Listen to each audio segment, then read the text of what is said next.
Hari ini kita masuk part yang terakhir, saya rasa part yang terakhir dalam trend periodicity. Dan minta maaf jugalah semalam saya terpaksa batalkan kelas sebabnya ada hal emergency yang tak dapat dielakkan. So hari ini kita sambung, patutnya semalam dah habis.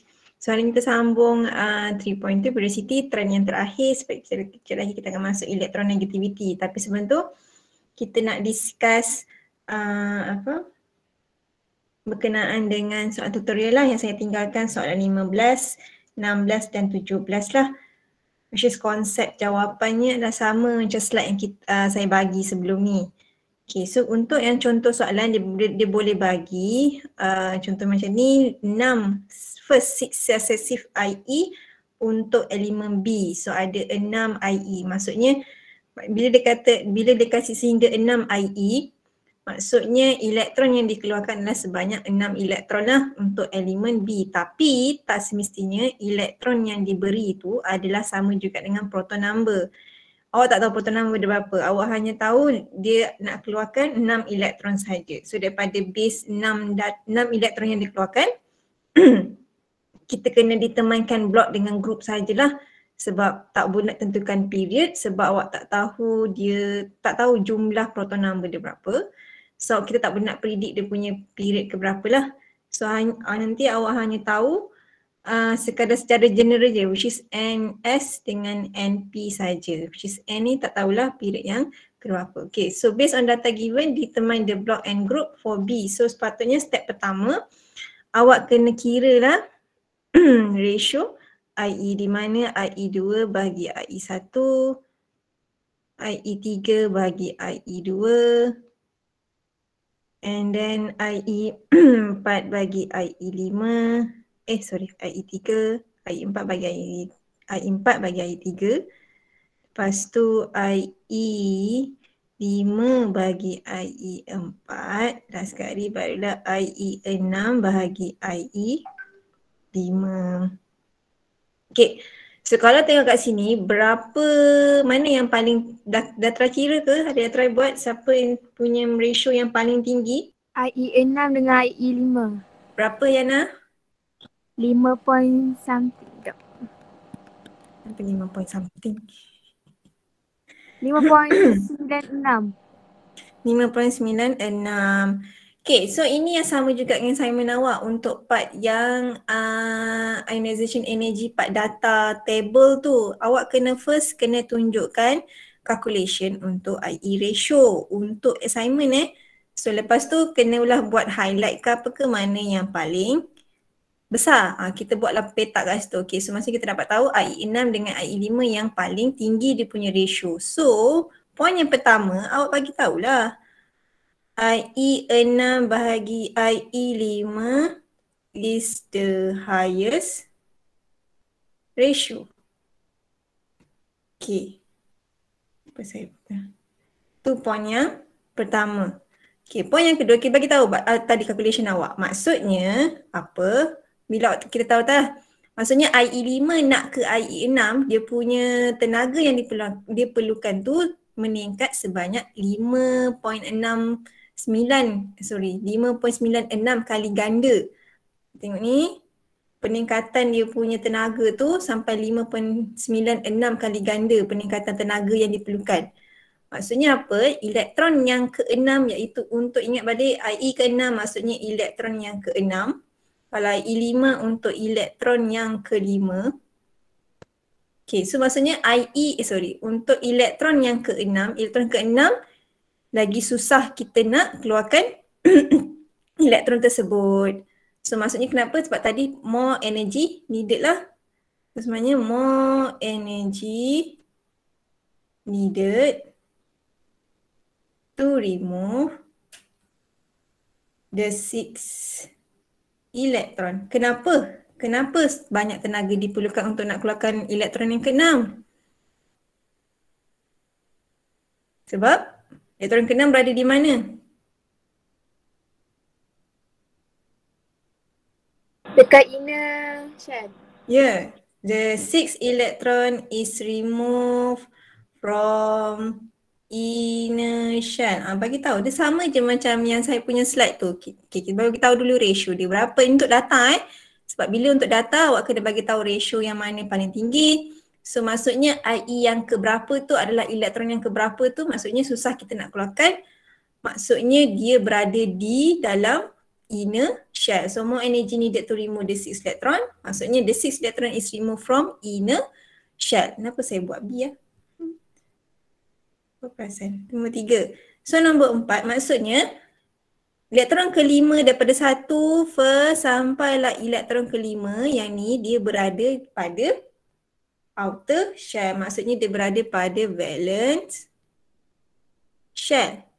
Maksudnya awak punya valence elektron ada berapa? Ada 5 lah kat situ. So bagi tahu elemen B have 5 valence electron. Sebabkan awak hanya tahu 5 valence electron saja dan kita boleh dapatlah dia punya general electronic configuration. So kemudian bagi tahu elektronik salah je. Electronic configuration secara general saja, iaitu awak hanya tahu electronic configuration untuk valence elektron sahaja, iaitu masukkan balik dalam NS dengan NP. Jadi NS tu NP3. Kita tahu general sajalah, awak tak tahu period tadi sebab awak hanya tahu ada 6 elektron. 6 elektron tak semestinya mewakili 6 proton number. So in the end boleh tahu dia adalah pada group 15 and then yang ketujuh awak boleh tahu dia adalah pada blok P. Ini dia punya point. Tengok balik slide yang sebelum ni saya share. Cara untuk data dia macam ni. Dia berbeza pada point yang pertama. Okay, nanti kita akan masuk soalan yang seterusnya berkaitan dengan ni, tak ada, berkaitan dengan graf. So bila graf, point pertama je beza dengan yang data.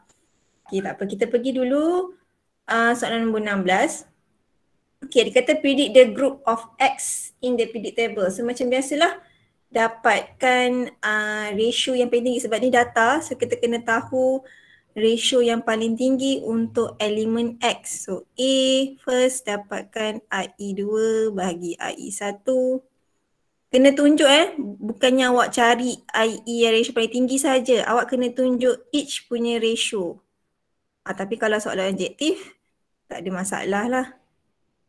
Dia risaunya kalau soalan subjektif.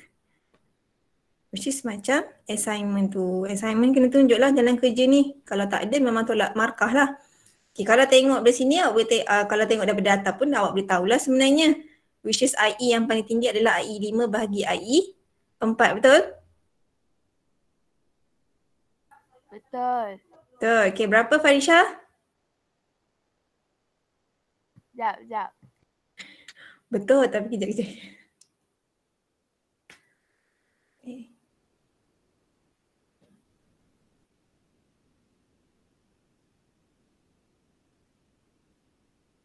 Yang lain mengira ke hanya menengok sahaja?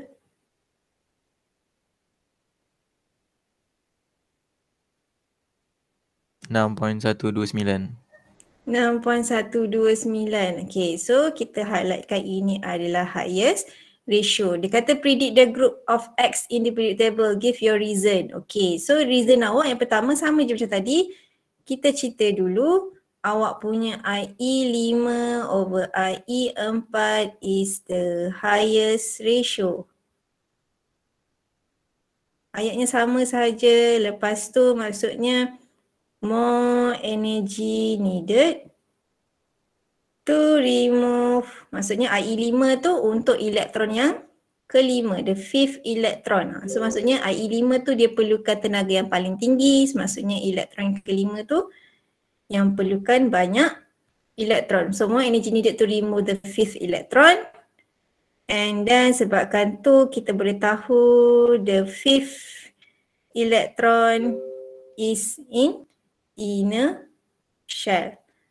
Maksudnya awak punya elemen X ada 4 valence elektron. Sebab elektron kelima dah dekat dalam. So 1, 2, 3, 4 maksudnya dekat luar. So maksudnya kita boleh tahu electronic configuration untuk X adalah NS2NP2. So kita tahulah dia punya group adalah group 14. Ayat, jangan buat ayat pendek macam tu jangan buat short form bila dalam assignment nanti. Ni untuk latihan tak apalah. EC tu kau jangan tulis EC pula, electronic configuration ya. Okay, so dah tahu dah untuk yang A. Okay, and then soalan D dia tanya write the valence electronic configuration untuk elemen Z. Dia minta electronic configuration je. So benda yang sama, dia tak suruh explain ke apa ke. So awak hanya kira je lah secara biasa. Kira IE juga. So kalau tengok pun dah boleh tahu dah. Tapi kalau nak lagi pasti, silalah kira nilai ratio. Okay, kalau yang Z, siapa paling tinggi? Antara IE mana dengan IE mana? 3, 4. 3 dengan 4. Maksudnya elektron yang keempat dah dekat dalam inner shell. Ni sekadar nota lah. Fourth electron in inner shell. Maksudnya awak punya elemen Z ada 3 valence elektron. So awak dah tahu dekat situ dia punya electronic configuration adalah sekadar NS2NP1. Sudah tahu dah? Dapat terus? Apa? Yang second dengan third. Second dengan third. Saya salah ni. Okay, so tadi kau nak kata second dengan third yang paling tinggi, bermaksud elektron yang ketiga lah. Okay. The third elektron yang dekat dalam inner shell, maksudnya elemen Z ada 2 valence elektron. So electronic configuration untuk valence elektron awak hanyalah NS2 saja. So ni kalau soalan tak ada minta explanation, dia minta ni saja jawapan awak. So tulis NS2 sajalah. So macam biasa awak tak tahu dia punya period berapa, hanya tahu general N lah. So okay, soalan macam ni boleh keluar pada UPS, soalan boleh tanya. Ataupun nanti tapi yang sebab PSP yang tak keluar. Okay, tak apalah. Okay, so soalan yang sama macam assignment adalah dalam bentuk graf macam ni. Okay, tadi saya kata kalau bentuk graf, lainnya pada point yang pertama, kalau data kita terus cerita mana highest ratio. Tapi untuk kalau graf, kita kena statekan kat mana sudden increase lah, sebab kita tak ada data pengiraan tu. Kita hanya boleh nampak ada sudden increase yang daripada elektron ketiga dengan elektron yang keempat. Dia kata state the group and period for element Z. Okay, kalau data yang macam ni, which is dalam bentuk graf macam ni, kalau perasan, dia bagi semua elektron yang dalam elemen Z. Kenapa? Sebab kita ingat ini yang paling dekat dengan nukleus lah. Which is ini yang pada N equals to 1. So yang tengah-tengah ni adalah untuk N equals to 2. Yang paling hujung ni adalah untuk N equals to 3. So sebenarnya dia dah bagi ke semua elektron untuk elemen Z. Sebab tu soalan boleh minta state the group and period for element Z. So macam biasa je lah buat electronic configuration untuk elemen Z. Dapatkan je lah terus electronic configuration dia. So Z 1S2, 2S2, 2P6, 3S2, 3P1. So boleh tahu dia punya group adalah group 13. Period kita terus tahu period adalah period period 3. Macam tu je lah. Sebab soalan, sebab dia punya graf tu dia dah bagi semua sekali elektron dalam elemen Z. Okay, tanya B, why a higher energy is needed to remove the fourth electron? So kalau nampak dekat graf ni, so fourth electron yang warna merah tu lah. Ni elektron yang keempat. Awak baca daripada bawah lah, bukan baca daripada kanan. Kita baca daripada bawah yang kiri sekali, sebab kita start dengan lowest energy lah. Lepas tu baru pergi highest energy. Kalau maksudnya highest energy ni dah dekat dengan nucleus, which is attraction dah makin kuat. Okay, soalan tanya why a higher energy is needed to remove the fourth electron. So hanya dah bagi tahu, dah tahu dah the fourth electron dah dekat dalam inner shell. So yang B sebabkan the fourth electron is already in inner shell. Kenapa dengan inner shell? Dia punya attraction between the fourth electron and nucleus is much stronger sebab kita dah masuk dalam inner shell. Inner shell dia punya attraction dah makin kuat dengan, dah makin dekat lah dengan nucleus. Is much stronger. Macam tu je lah dia punya kenapa. Tengok balik slide hari tu. Kenapa bila kita masuk lagi ke inner successive IE, kenapa makin ke dalam dia punya IE awak makin tinggi, disebabkan attraction dah makin kuat dan juga repulsion antara elektron dah makin berkurang. Okay, kalau yang C dia tanya state the oxidation number of element Z. Okay, untuk kita nak tahu oxidation of element Z, kita tengok pada valence elektron lah. Okay, dalam case awak punya elemen Z, dia lagi prefer untuk keluarkan 3 elektron lah. Dia bukan tambah. Okay, kalau perasan takkan awak nak tambah. Ingat balik, kalau 3p kan boleh masuk sehingga 6 elektron. Takkan awak nak tambah lagi 5 elektron pada elemen Z. So kita lagi prefer untuk keluarkan 3 elektron. Lagi bagus keluarkan remove 3 elektron daripada kita nak masukkan 5 elektron. Kan nak masukkan 5 kan lagi banyak daripada kita nak keluarkan 3. So untuk oxidation number, ingat oxidation number beza dengan charge. Kalau charge dia akan jadi Z3+, kalau oxidation number jadi plus 3. So bezakan, ini adalah charge ion. Ini adalah cara nak tulis oxidation number. Ini chapter 1 lah hari tu. So sila bezakan charge ion dengan oxidation number. So selalunya oxidation number kita refer pada dia punya valence elektron, which is valence elektron yang pada S dengan P. Tengoklah dia prefer untuk remove ke atau untuk remove, donate ataupun receive elektron. Okay, so habis untuk IE, ionization energy. Nak tanya setakat ni ionization energy? Ionization energy. Ada? Tak ada. So harapnya boleh buat untuk assignment, lagi-lagi assignment. So assignment untuk data tu dia berbeza pada point yang pertama ya. Data dengan graf. Hanya point pertama sahaja yang lain. Yang bawah 2, 3, 4 sampai 7 ni semua sama je untuk data dengan graf cara nak explain. Tengoklah balik yang saya tunjuk before ni, slide yang before ni. Cuma point yang pertama sahaja lain untuk data dengan graf. Tapi yang lain tu sama sahaja dia punya explanation. Saya dah bagi dah skema macam tu. Just tukar kepada elemen yang mengikut awak punya assignment lah. Okay, harapnya dapatlah buat. Okay, kita nak masuk part yang terakhir untuk trend periodicity, iaitu untuk define electronegativity. And then kita nak tengok variation electronegativity dalam periodic table. And then the last part adalah kita nak tengok acid base character of oxide. Tapi dia khas untuk period 3 sahaja.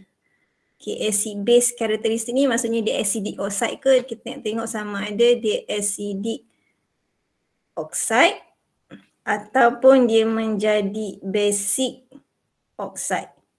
Untuk elemen yang pada period 3 sahaja. Okay, kita tengok dulu electronegativity. So electronegativity ni apa? Dia adalah ability nak tarik elektron ke arah diri dia. So ability of an atom, dia punya keupayaan sendiri untuk nak tarik elektron ke arah diri dia. Okay, kalau maksudnya kalau atom tu dia ada strong attraction untuk elektron, maksudnya awak punya electronegativity dia tinggilah. Okay, contoh macam ni kita nak tengok dia sini Cl dengan Cl dia mempunyai elektronegativity yang sama. So bila elektronegativity yang sama, sebab tu awak tengok dia punya cloud, elektron cloud, di mana elektron punya, kita panggil elektron cloud tu maksudnya macam nak cakap dia punya kedudukan elektron tu lebih ke arah siapa. Tapi untuk kes Cl2, ni untuk Cl2, sebabkan dia atom yang sama, so dia punya tarikan pun samalah sebab orang yang sama, kembar. So dia tarikan yang sama saja, tak ada elektron dekat tengah-tengah. Maksudnya dia tak ada prefer pun nak pergi mana-mana Cl, sebab dua-dua Cl kan tarikannya dua-dua adalah sama. Tapi beza bila ada contoh atom yang berlainan, iaitu contoh HCl. Kalau kes macam ni, Cl dia mempunyai elektronegativity yang paling tinggi. So sebab tu perasan dia punya elektron cloud tu ataupun elektron tu lebih prefer ke arah Cl. Dia suka lagi lepak kepada Cl. Dia pergi juga H tapi jarang-jarang. Dia macam tu. Dia lagi suka macam bergerak ke klorin daripada H. Sebab kenapa? Cl lagi bagus, lagi ada keupayaan untuk tarik elektron ke arah diri dia. Ingat ni pasal share oleh elektron, sebab contoh sebab tu kita tengok pada Cl2 ataupun HCl. Kan diorang share dua elektron. So dua elektron yang kat tengah-tengah ni yang diorang share ni lagi prefer ke mana? Ke siapa? Ke H ke ataupun ke Cl? Dia bukan transfer tau. Dia masih lagi bond, masih share bersama, cumanya dia lagi suka ke arah siapa. Sebab ingat elektron kan bergerak, so dia lagi suka ke arah siapa. Siapa yang tarik lagi kuat dia punya elektron pair tu. So itu adalah elektronegativity. Macam mana kita nak tahu siapa lagi tinggi macam mana? Lagi senang, lagi ke arah fluorine, lagi tinggi elektronegativity. So maksudnya bila across period awak punya elektronegativity lagi increase, sebab kenapa? Fluorine adalah paling tinggi dia punya nilai elektronegativity. Kalau baca kat situ, developed by Linus Pauling, so dia assign the most electronegative punya elemen adalah fluorine, iaitu nilai dia sebanyak 4.0. So memang fluorine paling tinggi lah elektronegativity dia. Okay, kalau down the group, perasan decrease lah elektronegativity dia. So setiap elemen ni ada nilai lah kalau perasan. So lagi jauh daripada fluorine, lagi sedikit lah dia punya elektronegativity. So kita nak explain macam mana. Kalau across period, saya kata sebelum ni dia punya ayat dia sama je, 1, 2, 3, 4. Number of proton. Kalau across period kita cerita pasal proton number. So bila proton number makin increase, effective nuclear charge ataupun ZEF will increase. So attraction between nucleus and valence electron pun makin strong, sebabkan tu size dia makin kecil. Yang bezakannya adalah pada point yang dua terakhir ni. Kita kaitkan dengan elektronegativity. So bila size makin kecil, lagi kuatlah elemen tu nak tarik elektron yang dia share tu. So to attract electron toward itself is stronger. Sebab tu elektronegativity dia makin tinggi bila across period. So point ni memang untuk elektronegativity. So just tukar je lah nanti dalam assignment. Na, sebab kalau sekarang awak dah boleh tahu dah, Na dengan Mg adalah across period. So cara awak punya explanation, kemah jawapan dah ada dah, cuma kena include kan, awak kena compare kan dia punya Na dengan Mg. Bagi tahulah number proton siapa paling tinggi, so ZEF siapa paling tinggi. So siapa yang ada stronger attraction, so size atomic size mana yang lagi kecil. So siapa yang mempunyai tendensi untuk attract elektron ke arah diri dia lagi kuat. So siapa punya elektronegativity yang lagi tinggi jugalah.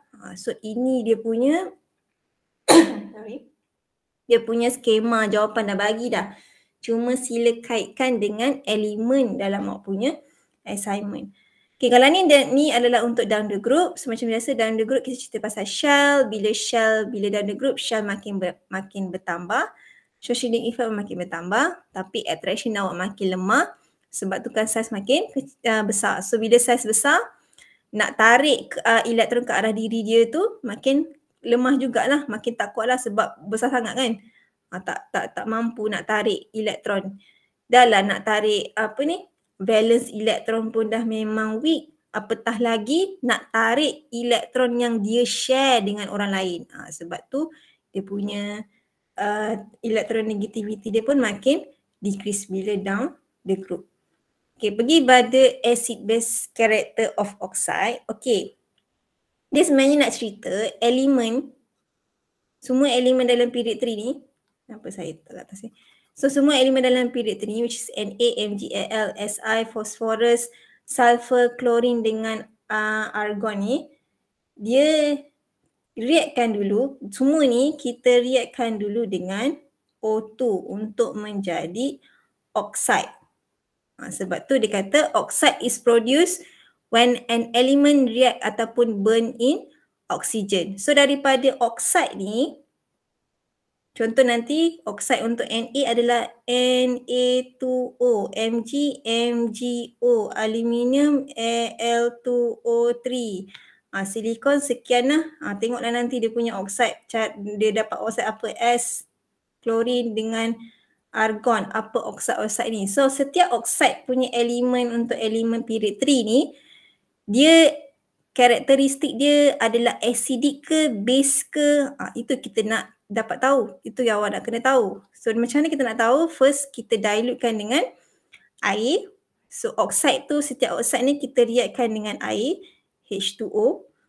And then yang kedua kita reaktkan dengan acid ataupun base untuk kita nak tahu dia ada reaction tak dengan acid dengan base tu. Contoh kalau Na2O ni reaktkan dengan contoh acid HCl ataupun kita reaktkan dengan NaOH iaitu base. Nak tahu reaction, ada tak reaction. So kena ingat kalau awak punya oxide tu ada reaction dengan acid, maksudnya kita tahulah okay, Na2O ni adalah sebagai basic lah sebab mestilah base ada reaction dengan acid untuk produce reaction. Kalau base dengan base mana ada reaction? Itulah maksudnya. So itu yang saya bagi ada nota kat dalam slide tu. Dalam nota kuliah. So kurasan ini oxide yang telah diformkan. So Na2, MgO, Al2O3, SiO2. So kalau phosphorus ada sampai 2, sulfur pun ada 2. Kalau klorin ada Cl2O7. Okay, so first kita nak tahu dia adalah macam ni kita nak tahu dia acid base ke tak. First kita reaktkan dengan H2O. Lepas tu kita reaktkan dengan acid ataupun base. So kalau perasan metal, ni metal, dia ada reaction dengan acid. Bila ada reaction dengan acid, maksudnya awak punya metal, elemen yang menjadi metal tu dia menjadi basic oxide.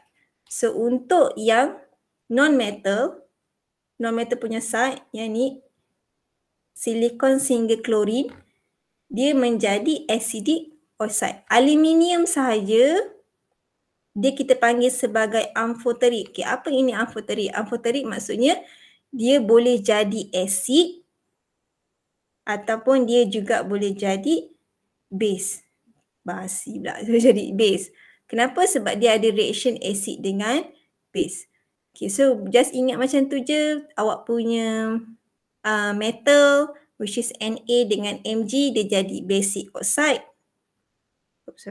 Dia jadi basic oxide. Kalau Al saja even though dia metal tapi kita panggil dia sebagai amphoteric punya oxide sebab dia ada, ya Allah, sebab dia ada reaction dengan acid dengan base. So untuk non-metal dia jadi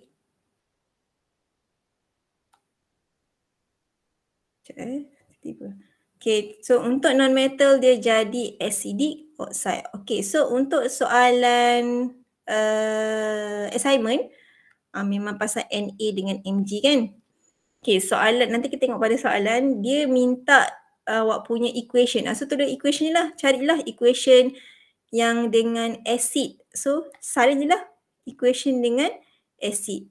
Tapi ni asid H+. Kalau boleh carilah asid yang dengan betul-betul cari balik yang ada reaction dengan HCl. Ni saya bagi H+ saja. So kalau boleh carilah equation yang ada HCl terus.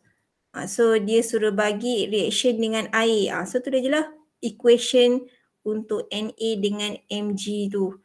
Okay, lepas tu dia minta ada formation of oxide tu, nanti saya akan terangkan itulah. Okay, ada nak tanya untuk setakat ni electronegativity dan juga acid base character punya oxide. Amphoteric oxide tu memang satu je. Apa? Amphoteric oxide tu memang Satu saja. Al Al2O. saja. Okay. Al saja yang jadi amphoteric oxide. Al2O3 saja yang jadi amphoteric. Yang sodium magnesium jadi basic oxide. Non-metal dia akan jadi acidic oxide. Okay, so kalau tak ada apa, kita try buat soalan nombor 18. Okay, soalan nombor 18. Dia minta, dia suruh identify lah mana satu yang largest.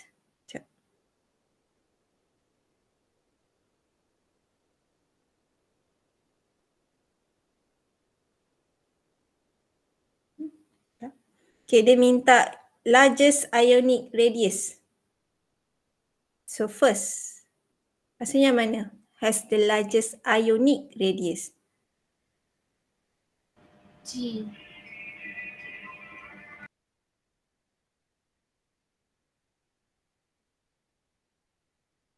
Yang lain?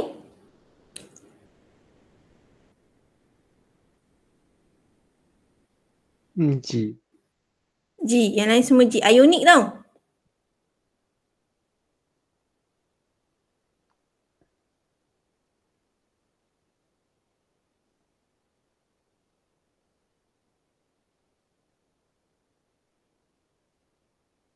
Tak boleh nak fikir. Ionic.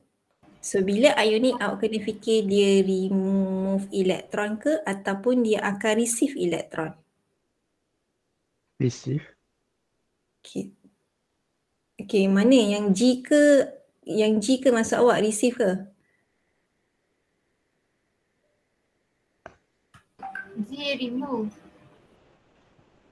G dia remove sebab kenapa? Dia adalah metal group 1. So dia lebih tendensi menjadi cation, betul? Betul. So dia tendensi untuk remove. Bila remove, ingat elektron bila dia keluarkan elektron, awak punya elektron dah makin berkurang ataupun awak punya shell mungkin dah makin berkurang. So size awak akan lagi kecil bila cation. Tapi dia minta largest radius. So yang mana? Ya, yang I. Sebab I dia adalah non-metal, which is dia akan tendensi untuk receive elektron. Ingat, tambah lagi elektron, elektron repulsion pun akan bertambah, tapi awak punya attraction akan makin lemah. So sebab tu size akan makin besar. Boleh? Ada yang tak faham tu? Boleh terima ke? Dia kena ingat metal dengan non-metal. G adalah metal, so dia tendensi untuk donate elektron. Jadi cation, menjadi cation. Ni tendensi untuk jadi anion. So ingat, charge negatif lagi besar awak punya radius. Okay, B has the smallest atomic radius. A. A.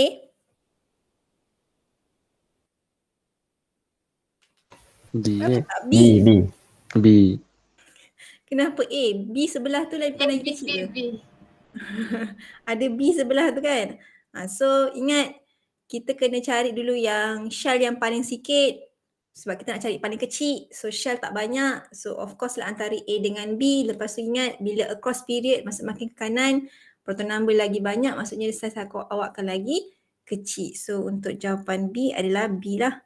Elemen B. C has the lowest first IE.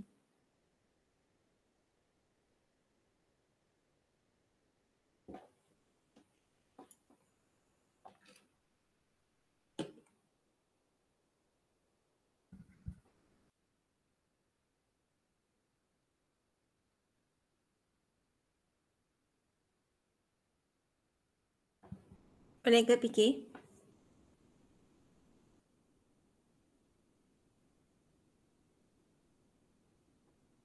A dengan B. G. Tak tahu. Asma nak jawab apa? Rifki jawab G. Saya jawab G. G. Okay, ni kita ingat lagi. IE dia berkenaan dengan nak keluarkan, remove elektron. Lepas tu dia kata first one. Maksudnya nak keluarkan first elektron. Nak remove the first elektron. Mana yang lagi tendensi untuk lebih rela nak keluarkan elektron? Of course lah pada group 1, betul?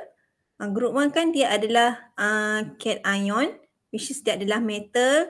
So dia lebih tendensi untuk menjadi cation. Ni dah basic awak masa sekolah dulu. Metal mesti lagi tendensi untuk jadi positif ion. So maksudnya dia jadi tendensi untuk jadi cation. So dia lagi senang nak keluarkan elektron. Okey, sekarang antara C dengan G. Kenapa pilih G? Sebab ingat balik size. Lagi besar size, lagi lemah awak punya attraction. Lagi lemah attraction, lagi senang nak keluarkan elektron. So sebab tu tenaga yang diperlukan pun tak banyak. Compare dengan yang kalau C, shell dia nak makin sikit. Ingat shell sikit maksudnya saiz awak pun makin kecil. Saiz kecil, nanti attraction makin kuat. Bila attraction makin kuat, susah nak keluarkan elektron. Susah nak keluarkan elektron sebenarnya lagi banyaklah tenaga diperlukan untuk nak remove elektron tersebut. So sebenarnya untuk kes yang C, jawapan adalah G. Awak kena fikirkan saiz jugalah. Dan fikirkan juga dia metal ke, dia adalah non-metal. So dia lebih tendensi untuk remove ke tak. Tu kena fikirkan benda tu. Kalau belah kanan tu semua, dia lebih tendensi untuk receive elektron. So sebenarnya kalau fikir pun makin ke kanan, saiz awak makin kecil. Makin ke kanan, makin across period. So saiz awak makin kecil. Bila makin kecil, lagi susah kita nak keluarkan elektron tersebut. Okay, kalau D, baru belajar, has the highest electronegativity. Mana dia punya position tadi?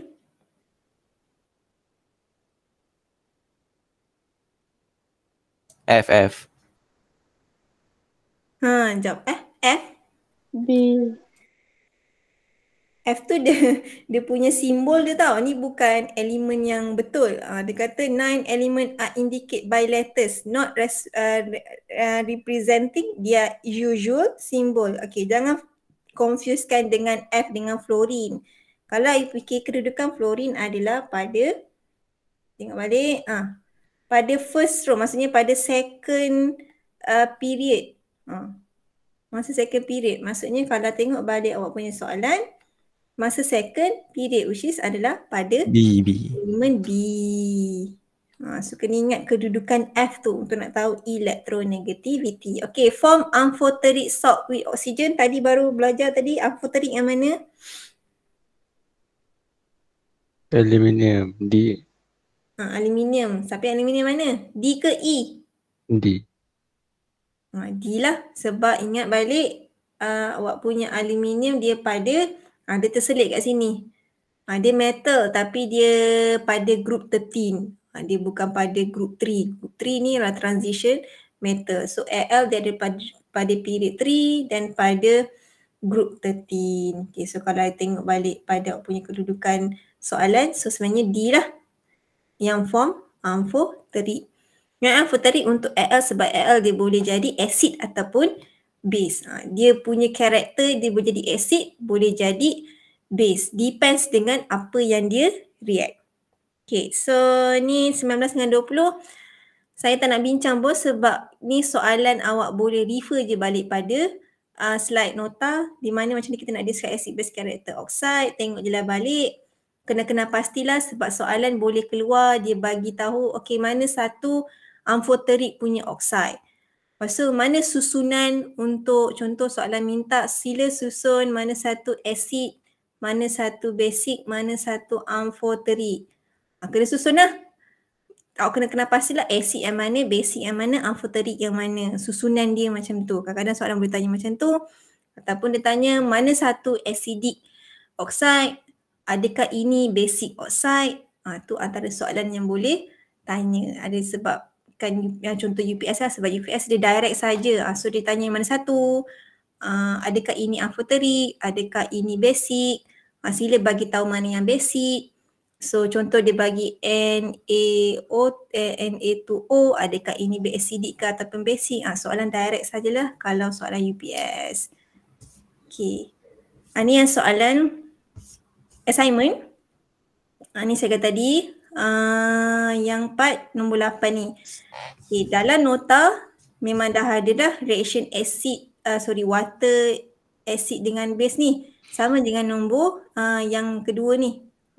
Yang poin yang pertama, poin kedua dengan ketiga ni dah settle dah sebab dalam nota. Yang tak ada yang awak kena cari adalah formation oxide sebab nota saya tak ada bagi. So cari je lah. Maksudnya soalan minta apa? Formation oxide. So Na reaction dengan O2. Sebab ingat tadi bila kita nak form oxide are produced when element react ataupun burn in oxygen. Kalau fikir oxygen gas lah, bakar dengan oxygen gas. So untuk jawapan awak assignment, Na react dengan O2 jadi apa? Nanti Mg plus O2 pun jadi apa? Ini je untuk soalan untuk yang 8 poin yang pertama tu. Dia minta write corresponding equation saja. Tak payah explain, just letak sahaja dia punya equation. Yang satu ni saja awak kena carilah formation of oxide. Ingat reaction dengan O2, bukan react dengan air ke apa ke tak. So boleh cari kat situ.